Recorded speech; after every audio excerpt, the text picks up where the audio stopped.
former basketball varsity player and one of the newest member of GMA Artist Center. Let's get to know more of our Kapuso artist, Kimson Tan.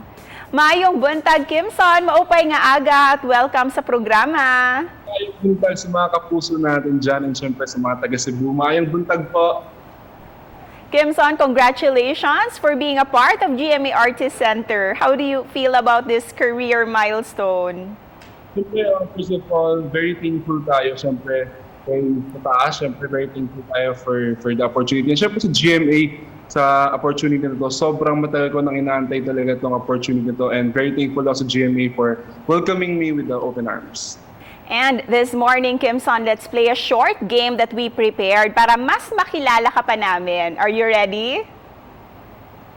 Yeah, I'm ready. Let's go. I'm excited for the game. This is what we call To Be Honest, TBH game. So all you have to do is answer these questions with all honesty. So let's start. Let's do it again. First one, TBH. The moment I wake up, hinahanap ko agad ang aking... At the moment I wake up, hinahanap ko lagi ang aking cellphone. TBH. The moment I open my phone, I check my... The moment I open my phone, I check my messenger lagi and Viber. TBH. The thing that makes me happy is... To be honest, the thing that makes me happy is seeing the people around me, especially my family, my loved ones, happy. And thank you, Kimson, for being so game. And now that you are a Kapuso artist, how's your experience so far being under GMA Artist Center? Sobrang fulfilling, masaya sa pakiramdam na finally part ako ng GMA. And sa mga di nakakaalam, the first time I auditioned for GMA Artist Center, hindi talaga ako nakuha. And this is the second time I auditioned. At saka ako napasok. So very fulfilling sa pakiramdam na finally part ako ng GMA Artist Center.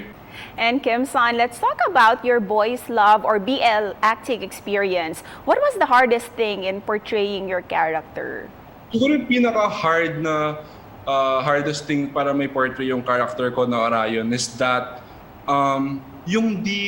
kumbaga, kasi sa story na yun, kaibigan ako, which is napagkamalan akong parang sinisira ko yung relasyon ng mga bida, pero which in fact, hindi talaga yun yung role ko.